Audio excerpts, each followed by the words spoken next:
Hello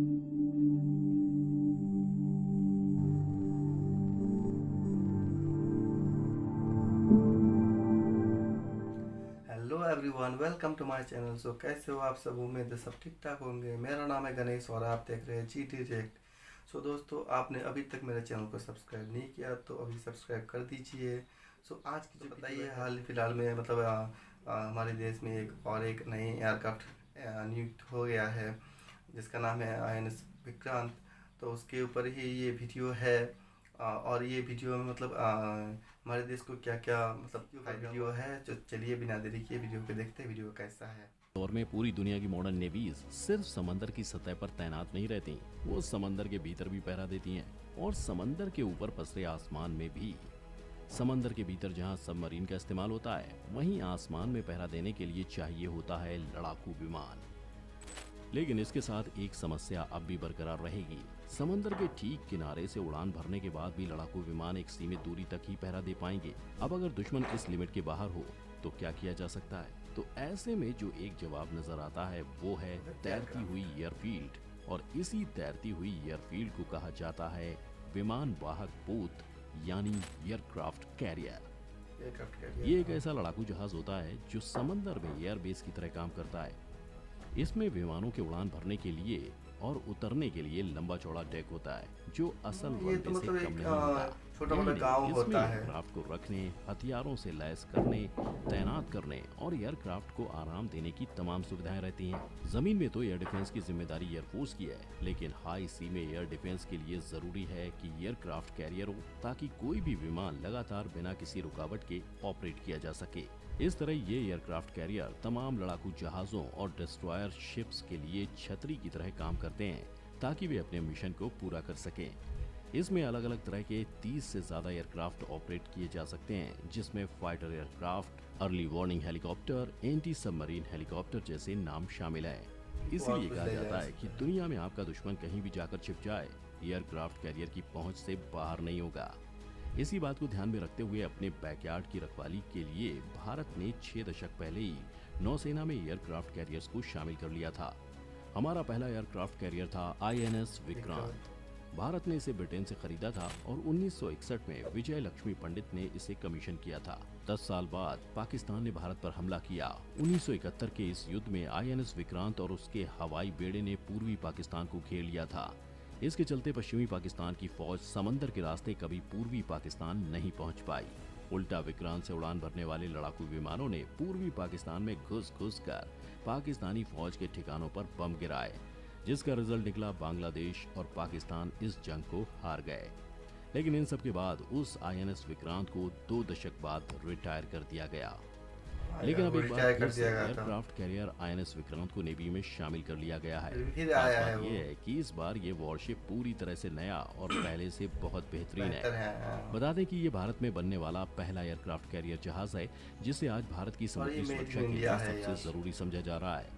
जिसके बाद से ये सवाल हर तरफ उठने लगा है कि क्या है ये एयरक्राफ्ट कैरियर और क्यों आज हर तरफ इंडियन नेवी और भारत की डिफेंस स्ट्रेटजी की लगातार चर्चा हो रही है। चर्चा हो तो रही है, बता हाँ। दें कि INS विक्रांत की अहमियत भारत के लिए इस लिहाज से इतनी खास इसलिए है क्योंकि भारत ने इस युद्धपोत को अपने घर में ही तैयार किया है और अमेरिका, चीन, फ्रांस, रूस और ब्रिटेन के बाद अब सिर्फ भारत ही एकमात्र देश है जिसके पास युद्धपोत बनाने की क्षमता है।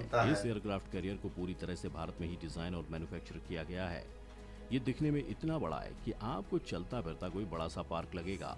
अब अगर INS विक्रांत की लंबाई की बात करें तो इसकी लंबाई करीब 262 मीटर है और इसकी चौड़ाई 60 मीटर है। वहीं इसका वजन 45,000 टन के करीब है। Oh my God। आपको बता दें कि INS विक्रांत को बनाने में 4 एफिल टावर के बराबर अच्छे किस्म के लोहे का इस्तेमाल किया गया है। साथ ही इस वॉरशिप में 2400 इतना बड़ा एयरक्राफ्ट होगा तो इतना तो लोहा तो लगेगा और ही। अगर क्रू मेंबर की बात करें तो INS विक्रांत में 1700 क्रू मेंबर्स सवार हो सकते Oh हैं my और इसमें God, 2300 कंपार्टमेंट्स हैं, member। जो कि इसके स्ट्रक्चर को 2300 समझने में आपकी मदद कर सकता है। अब अगर इसकी शुरुआत की बात करें तो INS विक्रांत को बनाने का काम आज से करीब 13 साल पहले शुरू हुआ था, जब भारत में कांग्रेस की सरकार थी। और आज जब ये बन के तैयार 13 हो साल चुका में है पूरा तो हो गया इस है। एयरक्राफ्ट कैरियर की सारी स्पेसिफिकेशन अपने आप में खास हैं। ऐसा कहा जा रहा है कि इस पर एक साथ 30 एयरक्राफ्ट तैनात हो सकते हैं। इसके अलावा इससे मिग 29 के फाइटर जेट भी उड़ान भर के एंटी एयर, एंटी सरफेस और लैंड अटैक में भूमिका निभा सकते हैं। इसके अलावा इससे कैमोव 31 हेलीकॉप्टर भी उड़ान भर सकता है। बता दें कि INS विक्रांत की असली ताकत सामने आती है समुद्र में, जहां इसकी मैक्सिमम स्पीड 28 नॉट्स तक है, यानी करीब 51 किलोमीटर प्रति घंटा। वहीं इसकी नॉर्मल स्पीड 18 नॉट्स यानी 33 किलोमीटर प्रति घंटा तक है।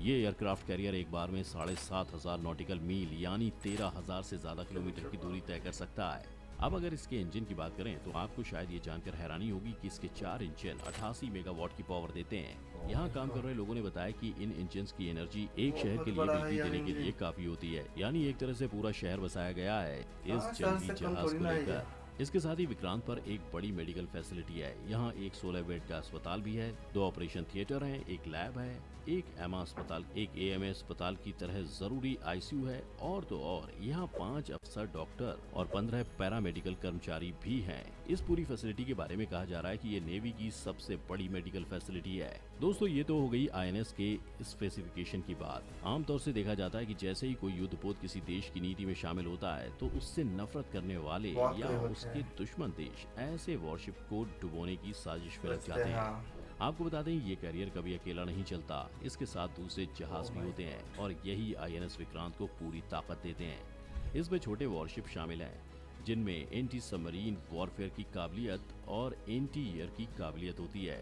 यानी INS विक्रांत खुद को तो बचाता ही है, लेकिन इसे और सुरक्षा देने के लिए भी नेवी अपनी तरफ से सिक्योर होकर चलती है। अब अगर ये समझे कि कैसे एक एयरक्राफ्ट कैरियर शिप किसी देश की पावर को बैलेंस करता है, तो आपको बताएं कि समंदर में ताकत बढ़ाने के लिए एयरक्राफ्ट कैरियर सबसे अहम हथियारों में से एक है। ये इसलिए भी अहम हो जाता है क्योंकि ये न सिर्फ समंदर में समुद्री बेड़ों की सुरक्षा कर सकता है, बल्कि इससे हथियार दागे जा सकते हैं और लड़ाकू विमानों के साथ साथ हेलीकॉप्टर भी तैनात किए जा सकते हैं। समंदर में अपना दबदबा दिखाने के लिए एयरक्राफ्ट कैरियर जरूरी है। यही वजह है कि 10 साल में चीन ने समुद्र में 3 एयरक्राफ्ट कैरियर उतार दिए हैं।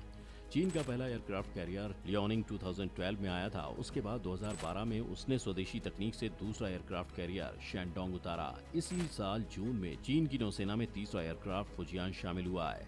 आज दुनिया में सबसे ज्यादा एयरक्राफ्ट कैरियर अमेरिका के पास है, उसके पास 11 एयरक्राफ्ट कैरियर हैं। वहीं भारत के पास अब 2 एयरक्राफ्ट कैरियर हो गए हैं।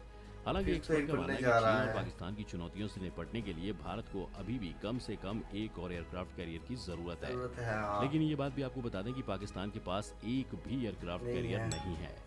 अब यहीं पर सवाल ये भी आता है कि आखिर भारत के पास जो INS विक्रांत पहले था उसमें और जिसे अब देश में बनाया गया है उस विक्रांत में कितना अंतर है। तो अगर तब और अब के विक्रांत में अंतर की बात करें तो पुराने INS विक्रांत 700 फीट लंबा, वहीं नया 862 फीट लंबा है। पुराने युद्धपोत की रफ्तार 40 किलोमीटर प्रति घंटा थी, वहीं नए युद्धपोत की रफ्तार 51 किलोमीटर प्रति घंटा है। पुराने विक्रांत में 40,000 हॉर्स पावर के इंजन थे, नए में 1.10 लाख हॉर्स पावर के हैं। पुराने विक्रांत में 1110 नौसैनिक रह सकते थे, नए में 1700 नौसैनिक रह सकते हैं। इसके साथ ही नए विक्रांत में नए और आधुनिक हथियार लगे हैं, जबकि पुराने विक्रांत में उस दौर के हथियार लगे थे। अब इन सब के बाद आप इस INS विक्रांत को पूरी तरह तो समझ ही गए होंगे। आपको क्या लगता है, क्या ये एयरक्राफ्ट कैरियर आने वाले सालों में हिंद महासागर में भारत की वही पकड़ वापस बनाने में उसकी मदद करेगा जो कभी पहले हुआ करती थी और जिसे अब चाइना ने कुछ हद तक अपने कब्जे में कर लिया? आपकी इस मामले में क्या है, हमें कमेंट करके जरूर बताएं। साथ ही इस वीडियो को लाइक और शेयर करना ना भूलें और हमारे चैनल को सब्सक्राइब भी कर लें। तो दोस्तों INS विक्रांत तो हाल ही फिलहाल नेवी में ऐड भी हो चुका है और इसको मतलब देखते हुए दूसरे देश जैसे पड़ोसी देश को मतलब घबराहट होने लगी है। तो होगा क्यों नहीं, इतना मतलब पहले जो था उससे कहीं बेहतर और कहीं कितना बड़ा है ये एयरक्राफ्ट। सो टेंशन तो होगा ही और चीन को ही मतलब बहुत झटका लगा है कि नहीं यार, ये लोग भी मतलब अपने खुद का एयरक्राफ्ट बना लिए और वो भी मतलब अपनी टेक्नोलॉजी से तो भविष्य में और भी बहुत कुछ बना लेगा ये।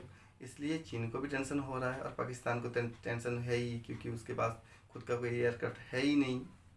तो इसके लिए तो मतलब टेंशन तो बढ़ेगा।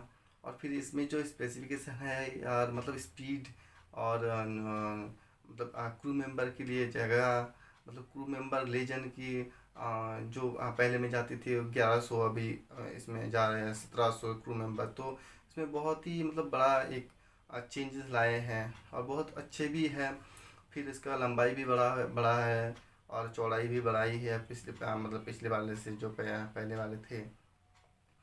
तो उम्मीद है कि आप लोगों को वीडियो अच्छी लगी होगी। सो वीडियो अच्छी लगी तो लाइक कर देना। Thank you so much.